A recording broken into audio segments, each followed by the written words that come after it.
解放军近日在南海、东海、渤海和黄海展开密集海上军演和军事任务，横跨南部、东部和北部战区。其中，上周六在平潭至祈雨附近水域的实弹射击训练尤其受关注。演习地点距离台湾新竹只有120多公里，是台湾海峡最狭窄位置。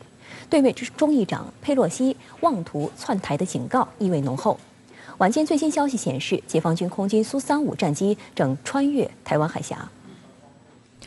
周二上午，解放军东部战区官方微博发布一则时长约为2分钟的视频，展示近日在闽南某海域组织防空实弹射击的场景，并配上文案“炮声隆隆，硝烟四起”。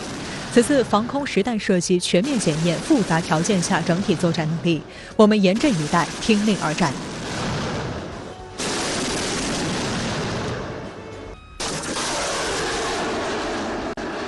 值得注意的是，东部战区发布的微博标题中还包含3个银字，该字原意为光明，现在多用于形容斗志昂扬、热血沸腾的状态，可以用来表示霸气、彪悍、制霸等诸多意。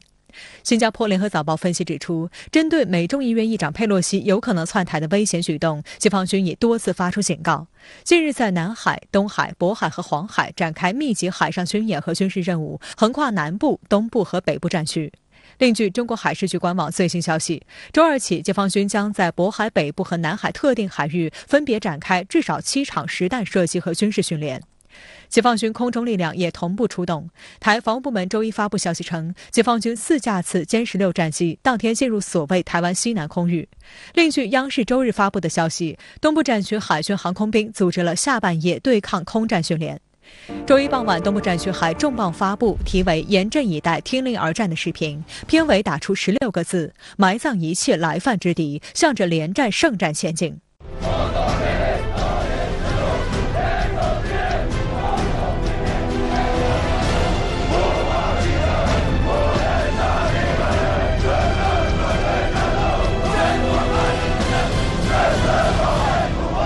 对于佩洛西有意窜访台湾，中国国防部此前也多次发出严厉警告。发言人谭克飞上周二表示，中方要求美方以实际行动履行不支持台独的承诺，不得安排佩洛西访台。如果美方一意孤行，中国军队绝不会坐视不管，必将采取强有力措施，挫败任何外部势力干涉和台独分裂图谋，坚决捍卫国家主权和领土完整。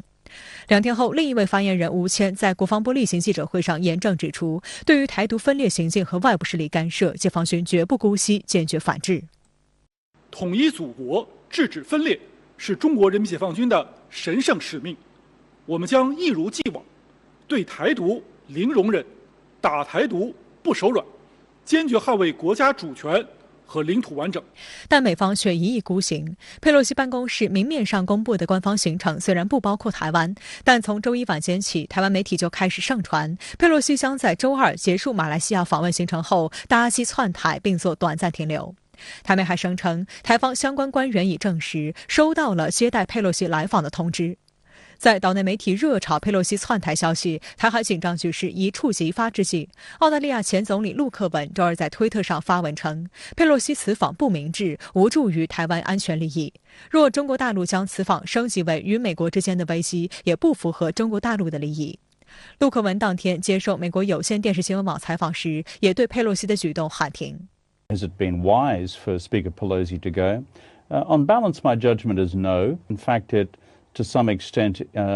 impinges negatively on it by raising tensions further again. 实际上，佩洛西可能的窜访已经将台海局势以及中美关系置于新的危险之中，而他此行拜访的几个亚太国家也在暗暗向其传达不应做出挑动台海局势的行为。新加坡总理李显龙周一同佩洛西会面时就强调，稳定的中美关系对地区和平与安全很重要。日本外务大臣林芳正周二在记者会上表示，尽管日本政府无法对佩洛西会否登台一事发表评论，但中美关系的稳定对国际社会极为重要。韩国外交部发言人崔永三同一天被问及韩方对如果佩洛西访台可能会引发地区紧张局势的看法时表示，台湾海峡的稳定与和平非常重要，韩方正在关注相关情况。马来西亚媒体还在佩洛西到访当天刊发了马来西亚政策倡议中心主任、公共政策分析师林德仪写给美国众议院议长佩洛西的公开信，信中建议佩洛西最好把时间花在解决美国国内问题上。信的开头写道，美国总统拜登和美军方的表态已表明，佩洛西在台北停留将被视为一种不必要的挑衅，因为这不符合美国民众和台湾民众的利益。与此同时，美国鹰派以及像前国务卿蓬佩奥这种鼓噪想要陪同佩洛西去台湾的政客，显然也临阵退缩了。公开信写道，佩洛西想要转移国内矛盾的焦点，不一定要前往其他地区去放火。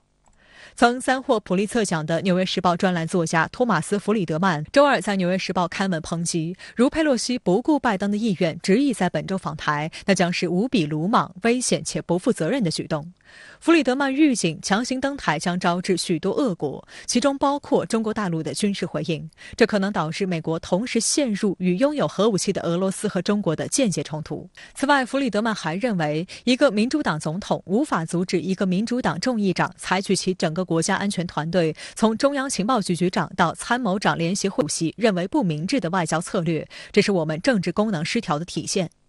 美国有线电视新闻网周二的分析还指出，几乎可以确定，佩洛西访台将制造美中关系更大的不确定，使双方未来更可能爆发冲突。